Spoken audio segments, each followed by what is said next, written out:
All right, guys, here we go. We are starting on chapter 13. We were just ending where she was hitting a dilemma. She was trying to figure out how to make her spear in chapter 12 at the very end. All right, so let's go ahead and get started.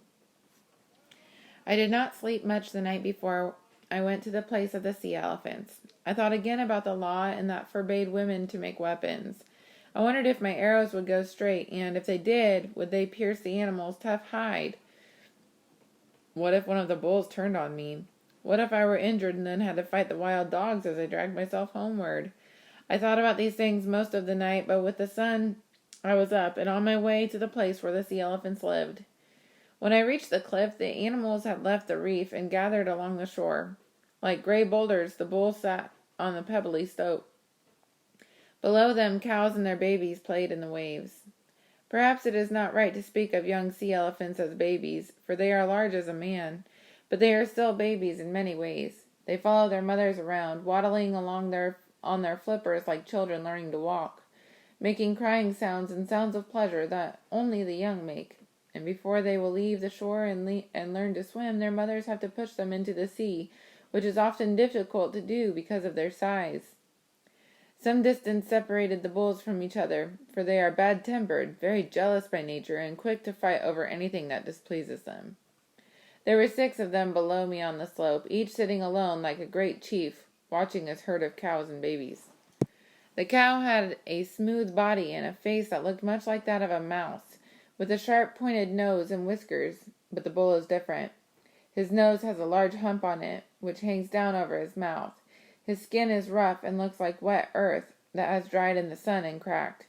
He is an ugly animal. From the top of the cliff I looked down at each of the sea elephants and tried to choose the smallest of the 6. They were all the same size, save one, which was the farthest from me and partly hidden by a rock. He was about half as large as the others, a young bull. Since no cows were playing among the waves in front of him, I knew that he did not have a herd of his own, and for that reason would not be so wary or quickly angered. Quietly I let myself down over the edge of the cliff. To reach him I had to pass behind the others, being careful not to alarm them. They fear nothing and would not move if they saw me, but it was better, I thought, not to put them on their guard. I carried my new bow, which was almost as tall as I was, and 5 arrows. The path was rough and covered with small stones.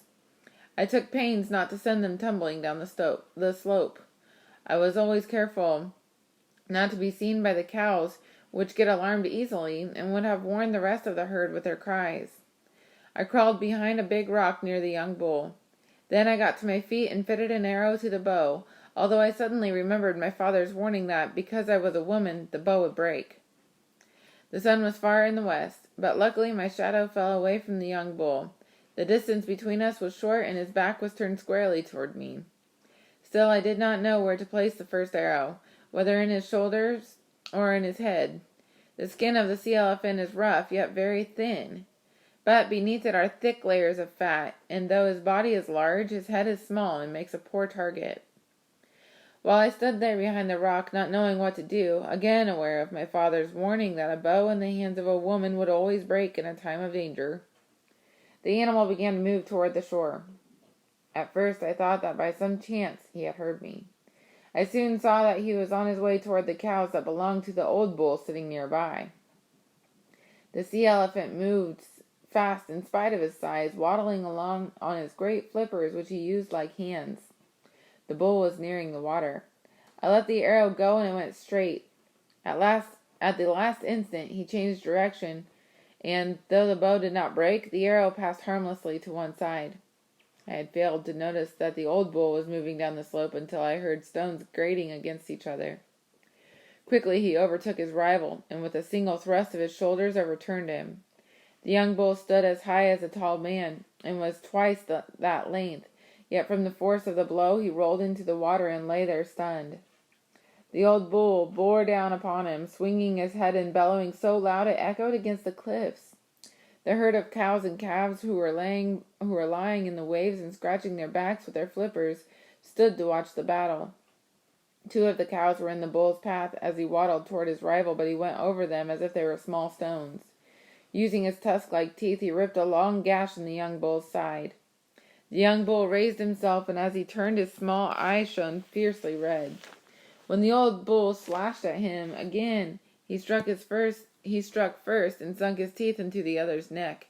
He did not let go, and the two rolled over in the waves, slashing water high into the air. The cows scattered by now, but the other bulls still sat quietly on the slope. The two fighters paused, getting ready for a new attack. It was a good chance to send an arrow into the young bull, who lay on his back with his teeth still grasping the other neck, but I hoped that he would win the battle, and I stood there and did not move. The old bull had many deep scars on his head and shoulders from battles he had fought before. Suddenly he lashed out with his tail, trying to loose the hold of his neck, and struck the side of a rock. With his tail against the rock, he flung his body out of the water and thus broke away. He came quickly up the slope, his great mouth open, the young bull close behind him. He came toward me, and in haste to get out of his way, not knowing whether he was bent on attacking me, I stepped back. In doing so, I tripped over a stone and fell to my knees. I felt a sharp pain in my leg, but was up quickly. By this time the old bull had whirled around and turned upon his pursuer so fast that the young bull was taken by surprise. Again the young bull's flank was ripped deep, and again the force of the blow threw him backward into the water.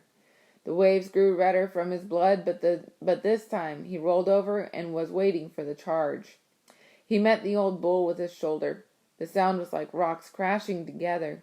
Once more the young bull caught the other's throat, and together they disappeared beneath a wave. When they came up, they were still locked together. The sun had gone down, and it was so dark I could no longer see clearly. My leg had now begun to hurt. Since I had a long way to go, I left them. I could hear their bellowing as I went up the cliff, and for a long time afterward. All right, that is the end of chapter 13.